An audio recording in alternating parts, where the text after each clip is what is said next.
suatu hari, Nabi Allah yang bernama Samuel kedatangan tamu, dan dia mendengarkan dengan seksama perkataan mereka. Allah Subhanahu wa Ta'ala dulu dalam kurun waktu yang sangat lama selalu menurunkan nikmat yang besar bagi Bani Israel.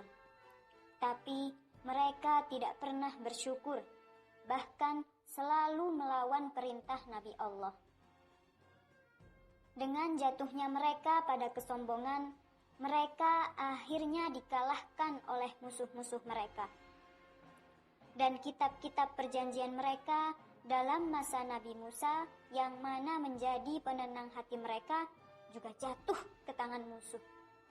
Dan sekarang musuh-musuh dengan mudahnya menyerang mereka, harta-harta mereka diambil dan anak-anak mereka pun ditawan. Dan saat ini pembesar-pembesar Bani Israel datang ke rumah Nabi dan mereka ingin Nabi menunjuk seseorang yang bisa menjadi ketua mereka dan semua mendengarkan kata-katanya, dan juga untuk berperang melawan musuh dan mencapai kemenangan. Samuel menghela nafasnya dan berkata,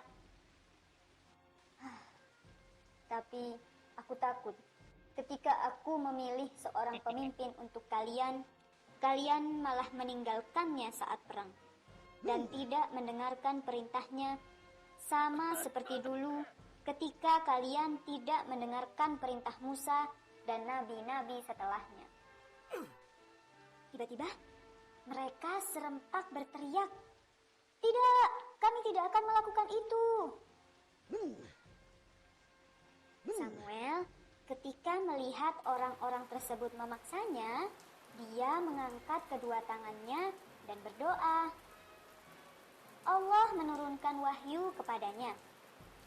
"Pilihlah Tolut sebagai pemimpin mereka." Karena Samuel tidak mengenali nama tersebut, Allah berkata kepadanya, "Kami akan mengirimkannya kepadamu."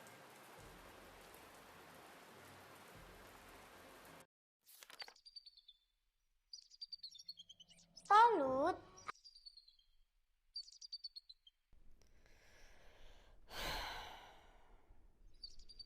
adalah pemuda yang pemberani, dan dia adalah seorang yang mempunyai ilmu yang tinggi.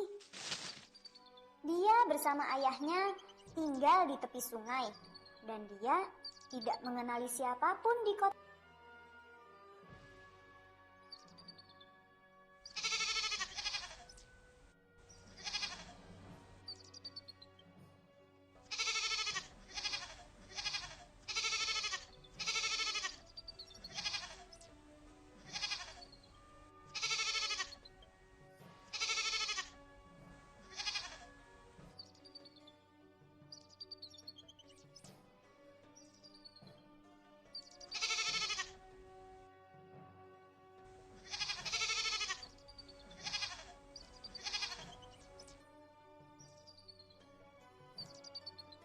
Kotanya. Suatu hari, ketika dia menggiring domba-dombanya kembali ke kandangnya, dia tahu kalau beberapa dari domba-dombanya hilang di tengah jalan. Dia sangat cemas. Dengan cepat, dia mengembalikan domba-domba tersebut ke rumahnya, dan dia mengajak temannya untuk pergi bersama mencari domba di sepanjang jalan menuju sungai. Sebanyak apapun mereka mencari, mereka tidak menemukan domba-domba tersebut. Kecemasan Tolut semakin besar karena hari sudah mulai gelap. Dia berkata kepada temannya, "Kita harus cepat. Mereka hanya sekelompok domba. Kegelapan malam akan membuat mereka takut." Malam itu, mereka hanya diam di tepi sungai. Dan paginya, mereka kembali mencari domba-dombanya, dan sampai akhirnya mereka tiba di kota yang bernama Sauf. Teman Tolut menyarankan untuk pergi ke kota dan meminta pertolongan kepada Nabi Allah. Dan Tolut pun menerima sarannya.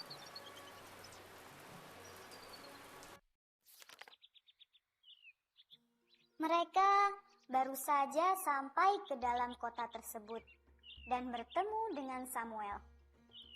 Nabi Allah Samuel ketika melihat Tolut merasa bahwa dia sangat mengenal pemuda tersebut. Dan dengan ini dia paham bahwa Tolut adalah seseorang yang Allah perintahkan untuk menjadi pemimpin Bani Israel. Dia berjalan ke depan dan mengenalkan dirinya kepada Tolut. Dia menggenggam tangan Tolut dengan hangat dan berkata, "Salawat dan salam atasmu." Setelah itu, Tolut menceritakan tentang domba-dombanya yang hilang. Samuel berkata, "Domba-dombamu sekarang sedang dalam perjalanan pulang ke kebun ayahmu. Jangan khawatir. Tapi aku mempunyai masalah yang lebih besar dan lebih penting daripada itu. Allah telah memerintahkan kamu untuk menjadi pemimpin bagi kaum Bani Israel. Dan kamulah yang akan menjaga mereka dari para musuh." Tolut dengan penuh perhatian mendengarkan setiap perkataan Nabi Samuel. Setelah beberapa lama dia berpikir tentang perintah ini, dan akhirnya dia berkata, "Allah telah memberikan kepadaku nikmat yang besar. Aku harap aku bisa menjalankan perintah ini dengan sebaik-baiknya."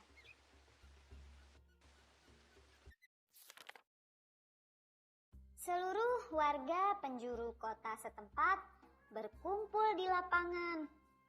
Samuel menggenggam tangan Tolut dan dengan suara yang lantang berkata, "Wahai masyarakat, nama pemuda ini adalah Tolut. Allah telah memilihnya sebagai pemimpin kalian. Ikutilah dia dan bersiaplah melakukan perang dengan musuh." Tiba-tiba pembesar kaum berkata, "Dia datang dari mana? Sudah kelihatan kalau dia berasal dari keluarga yang miskin. Pemimpin kami harus dari seorang yang berasal dari keturunan yang kaya dan dari keluarga hakim ataupun pemimpin." Samuel berkata, "Yang paling penting adalah pemimpin yang takut kepada Tuhan, paling berilmu, kuat, dan penjaga amanat, bukan seorang yang kaya. Karena Allah lah yang memilihnya, maka sudah pasti dia memiliki hak atas kepemimpinan ini." Pembesar kaum berkata lagi, "Kalau begitu, tunjukkanlah kepada kami sampai kami yakin bahwa dialah yang Allah utus untuk kami." Samuel berkata, "Petunjuknya adalah malaikat-malaikat akan membawakan perjanjian yang berada di tangan musuh kembali kepada kalian." Tiba-tiba mereka melihat bukti-bukti perjanjian muncul di tangan Samuel dan Tolut, dan semua menyetujui Tolut sebagai pemimpin mereka dan bersyukur kepada Allah.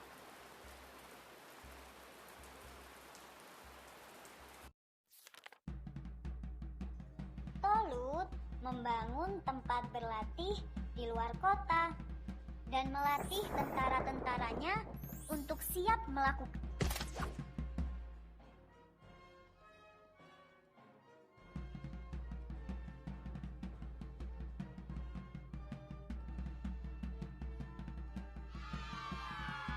perlawanan. Setiap hari Dia berangkat ke tempat pelatihan, dan ketika dia yakin akan kesiapan-kesiapan tentaranya, dia mengumpulkan mereka dan dengan suara lantang berkata, "Tentara-tentaraku, sampailah kita pada waktu di mana kita harus mengusir para musuh dari tanah kita. Siapapun yang pergi denganku adalah orang-orang yang mempunyai tujuan yang sama denganku, yaitu berjihad dengan musuh. Setiap orang-orang yang tidak mempunyai tujuan berjihad dan masih bergantung pada istri-istri, anak-anak, dan hartanya, maka tinggallah di dalam kota. Sekarang pergilah dan bersiaplah kalian untuk hari berikutnya."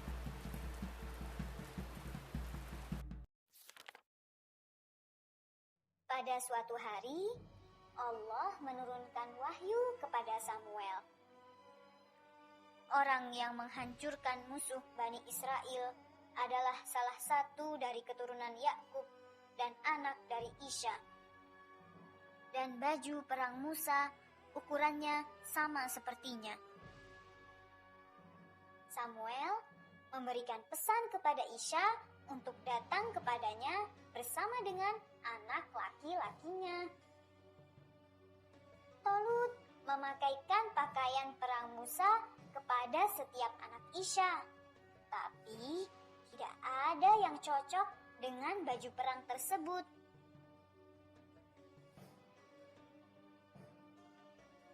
Dengan penuh keheranan, dia bertanya, "Kamu tidak memiliki anak laki-laki yang lain?" Isha menjawab, "Aku hanya mempunyai satu anak yang mana dia masih sangat muda, dan dia sekarang sedang pergi untuk memberi makan domba-dombanya." Tolut berkata, "Kabarkanlah kepadanya dan suruhlah dia kemari." Tidak lama kemudian, seorang pemuda dengan tubuh yang pendek dan badan yang kokoh serta kuat masuk ke ruangan. Tolut memakaikan baju perang ke badan Daud, dan baju perang tersebut sangat cocok di badannya.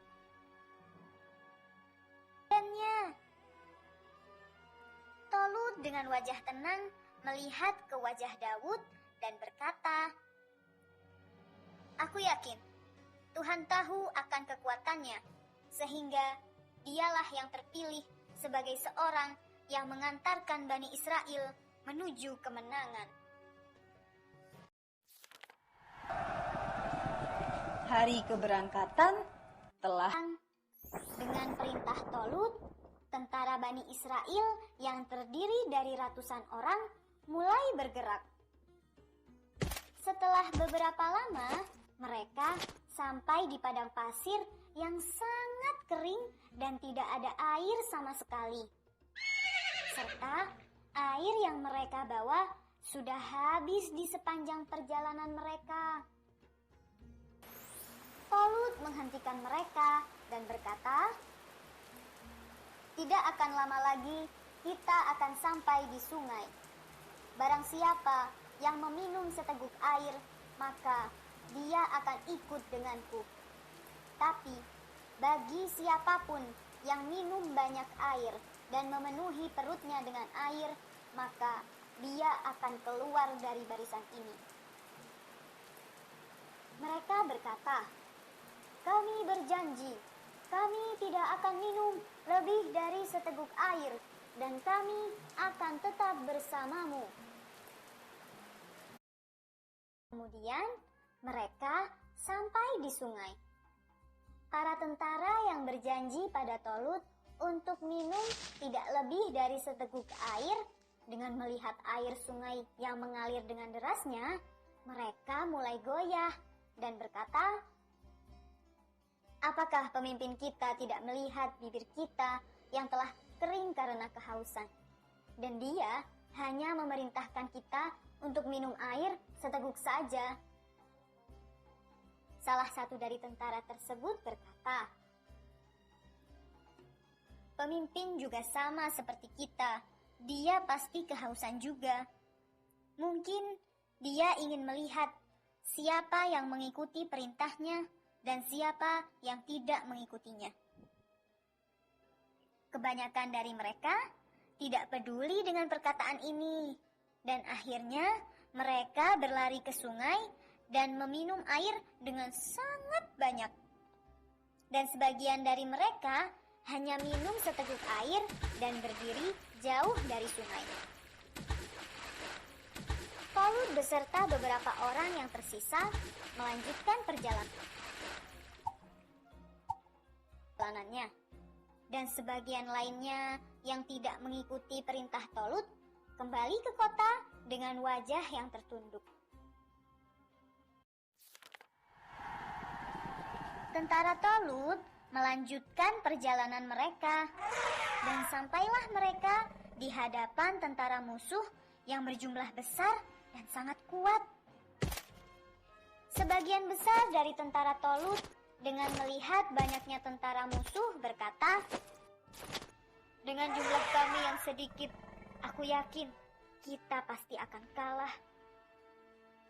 Tapi sebagian dari mereka yang memiliki iman yang kuat berkata, "Bagi mereka yang mempunyai iman yang kuat, Allah akan menolongnya dan menjanjikan kemenangan bagi mereka. Meskipun dengan jumlah yang sedikit, dengan kekuatan dan bantuan Allah, maka kami akan menang." Jalut, pemimpin besar para musuh, datang di antara dua kelompok tentara dan berkata, "Bagaimana kalian mempunyai keberanian dan datang kemari dengan tentara yang sedikit ini? Sekarang perintahkanlah kepada mereka yang berani dan paling kuat di antara kalian untuk datang kemari, dan aku akan menghancurkan mereka dengan sekali tebasan."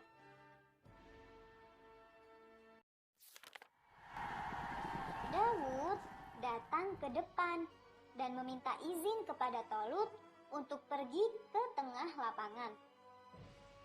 Jalut dari atas gajahnya melihat dengan seksama tinggi dan wajah muda Daud. Dia berkata, "Tidak adakah di antara kalian yang memang ahli perang, sampai-sampai kalian menyerahkan anak kecil ini kepadaku?" Hahaha. Sambil tertawa dengan keras. Daud berjalan ke depan dan dengan marah dia berkata, "Aku ingin berperang denganmu, dan dengan bantuan Tuhan aku akan menghancurkanmu. Ini adalah janji Allah kepada kami." Dan setelahnya dia berjalan beberapa langkah ke belakang. Dengan ketapel yang panjang, dia mengarahkan batu ke arah Jalut dan dengan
dia melemparkannya. Batu tersebut melayang ke arah dahi Jalut. Tiba-tiba Jalut jatuh dari atas gajahnya dan mati. terbunuhnya Jalut, bisik-bisik terdengar di tengah-tengah tentara musuh. Mereka tidak percaya Jalut telah dikalahkan. Tentara Tolut dengan menggunakan kesempatan ini, orang-orang yang paling berani di antara tentaranya menyerang ke arah musuh. Dan musuh-musuh dengan ketakutan mulai meninggalkan lapangan perang. Dengan kejadian ini, tentara Tolut yang jumlahnya sangat sedikit, dengan kepercayaan mereka akan bantuan Allah Subhanahu wa Ta'ala, akhirnya menang melawan tentara Jalut.